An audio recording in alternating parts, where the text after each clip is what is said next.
Muchas gracias, Ricardo.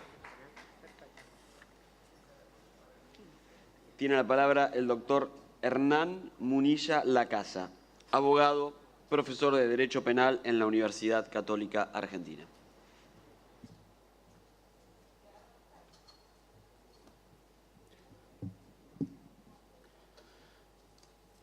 Buenos días, muchas gracias por este espacio.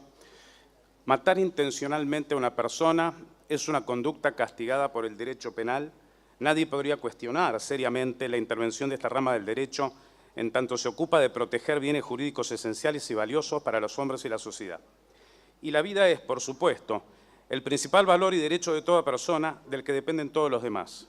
¿Y qué es el aborto? Desde el punto de vista jurídico, es la muerte provocada del feto con o sin expulsión del seno materno. La ciencia ha demostrado que ese ser alojado en el vientre de la madre tiene vida propia, humana, no es una larva.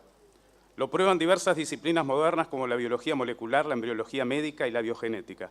Su subsistencia, es cierto, depende de la madre o de terceros que no atenten contra él. Lo mismo que depende de su madre o de terceros apenas nace. Si no lo alimentan, indefectiblemente morirá.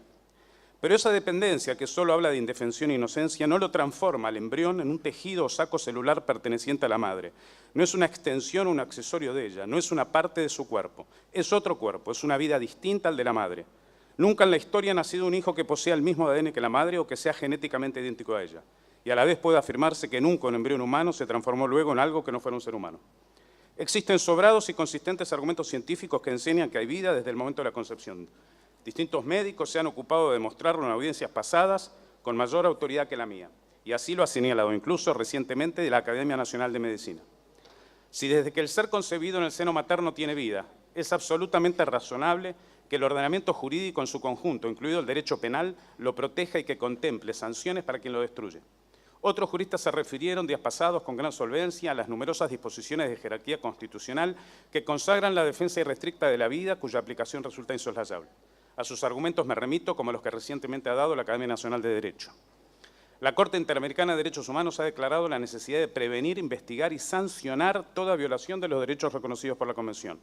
Y la Corte Suprema de Justicia de la Nación también ha ratificado la plenitud del derecho a la vida como basamento insustituible para el ejercicio de los demás derechos.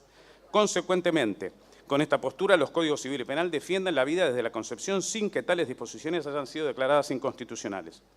Pero así como matar a una persona, que es un hecho antijurídico indiscutible y puede responder a las distintas motivaciones, algunas de ellas amparadas por la ley, al punto de exonerar la conducta homicida, también en el caso del aborto pueden concurrir razones que lo hagan excusable.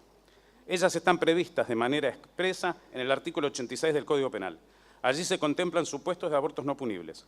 Pero el origen de esta disposición se remonta a los primeros años del siglo XX y 100 años después todavía no sigue rigiendo. La redacción de esta disposición es confusa e imprecisa y ha dado lugar a muchísimas controversias, tanto por la inclusión del aborto eugenésico como por la incertidumbre de si su inciso segundo comprende o no el llamado aborto sentimental, que es aquel que se realiza sobre una mujer sana que ha quedado embarazada a raíz de una violación. En relación a este punto, y más allá de mi opinión adversa, que daré más adelante, algunos doctrinarios clásicos explican que la norma sí contempla el aborto sentimental. Esta es además la interpretación que ha dado la Corte en el caso Fall, más allá de las fundadas críticas y cuestionamientos que se le han hecho con razón a este fallo, en especial en lo tocante a la sesgada interpretación que hizo de los instrumentos internacionales de derechos humanos incorporados a nuestra Constitución Nacional y a la nula atención que le ha brindado a la persona por nacer. En cuanto al llamado aborto eugenésico, la Comisión de Códigos del Senado, al propiciar la norma en 1917, dijo que importaba una verdadera innovación en legislación criminal, ya que era la primera vez que una legislación va a atreverse a legitimar el aborto con un fin eugenésico para evitar que de una mujer idiota o enajenada o de un incesto nazca un ser anormal o degenerado.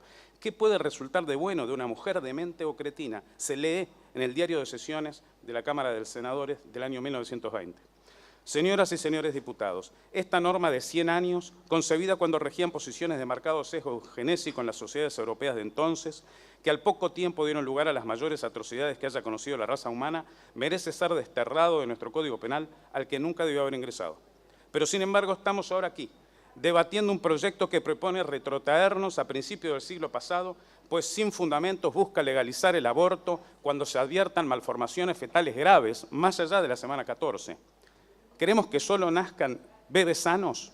¿Y qué es lo que seguirá luego? la eliminación de vidas de personas ya nacidas que presenten enfermedades graves, incurables o inhabilitantes, la eliminación de vidas improductivas. Señores legisladores, propónganse dar a la sociedad una ley superadora de recetas obsoletas, que tengan en cuenta tanto la vida de la madre como la del hijo, haciendo foco en las causas de tantos embarazos no deseados y no en las consecuencias que solo conducen a la eliminación del más débil e indefenso. El esfuerzo del Estado tiene que enfocarse en diseñar e implementar políticas públicas eficientes, en el otorgamiento de programas de seguridad social, asignaciones a familias numerosas, subsidios, educación, mejorar el sistema de adopción, otorgar asistencia hospitalaria, farmacológica y psicológica a las mujeres para que lleven su embarazo a término y puedan dar una inmensa felicidad a otra familia que no puede tener hijos y ahorrarse ellas un trauma enorme del que han dado cuenta tantos profesionales de la medicina que han pasado por aquí. Sin duda, el aborto no es la solución. El aborto no va a terminar con la falta de educación, ni con la pobreza, ni con las muertes maternas. Corresponde, por lo tanto, mantener su punición porque implica la destrucción de una vida inocente e indefensa. Si queremos ser consecuentes con las evidencias científicas y con nuestro ordenamiento jurídico, no se puede legalizar el aborto. Si el derecho a la vida del inocente no merece protección penal, ningún otro la merece, pues todos los demás son inferiores a él y de él dependen. Respecto del aborto cometido por la madre, siendo consecuentes con los argumentos que he brindado, debe mantenerse la punición, debiendo analizar los jueces circunstanciadamente los motivos que la han llevado a cometer dicha acción. Ya dije que el homicidio de una persona, si bien es una conducta antijurídica, puede responder a motivos que permitan exonerar el ilícito. También en el caso del aborto cometido por la madre pueden concurrir razones atendibles que deben ser resueltas por el juez conforme a los lineamientos establecidos en el artículo 34 del Código Penal. Un minuto. Más podría incluirse en el artículo 88 una disposición expresa que contemple la posibilidad de reducir e incluso eximir de pena si concurriesen circunstancias extraordinarias de atenuación, tal como se prevé en el homicidio calificado por el vínculo. Esta excepción solo debería alcanzar a la mujer y no a quien le practica el aborto con su consentimiento. Aclaro asimismo que todos aquellos que de algún modo presionen a la mujer o la determinen a que realice el aborto están alcanzados por la regla de la participación criminal, debiendo responder a título de instigadores o inductores. A la par de mantener la punición del delito de aborto, está a la vista la necesidad de modificar el artículo 86, estableciendo como única excepción la no punibilidad del aborto que se realiza con el fin de evitar un peligro para la vida o la salud de la madre, en tanto ese peligro no pueda ser evitado por otros medios. Debe eliminarse el aborto eugenésico y en torno al aborto proveniente de una violación me permito concluir con una acertada reflexión de Alberto Bianchi, quien días atrás participó de este evento. Dice, reparemos en qué es lo que el aborto borra de la violación y qué es lo que no borra. Si con el aborto la mujer pudiera borrar toda huella de la violación, esto es, si pudiera olvidar por completo el momento como si este no hubiera ocurrido, si pudiera restaurar completamente el daño físico y psíquico que se le infligió, en otros términos, si el aborto borrara hasta la última huella de ese desgraciado suceso, incluso el fruto de la violación, no dudaría en considerar que el aborto es una solución que compensaría los derechos de la mujer violada con los de su futuro hijo. Pero sabemos perfectamente que el aborto borra de la violación únicamente al ser en gestación. No restaura ni el daño físico ni el psíquico que la mujer ha sufrido. Al contrario, agrega un sufrimiento más, el haber abortado. Y sabemos perfectamente que toda mujer al abortar, aun cuando lo haga con estricta conveniencia y bajo los mejores controles sanitarios, sufre psíquicamente. ¿Tiene sentido entonces el aborto? Señores diputados, señoras diputadas, les pido encarecidamente que defiendan ambas vidas, procurando solucionar las causas y no las consecuencias de los abortos no deseados. Muchas gracias.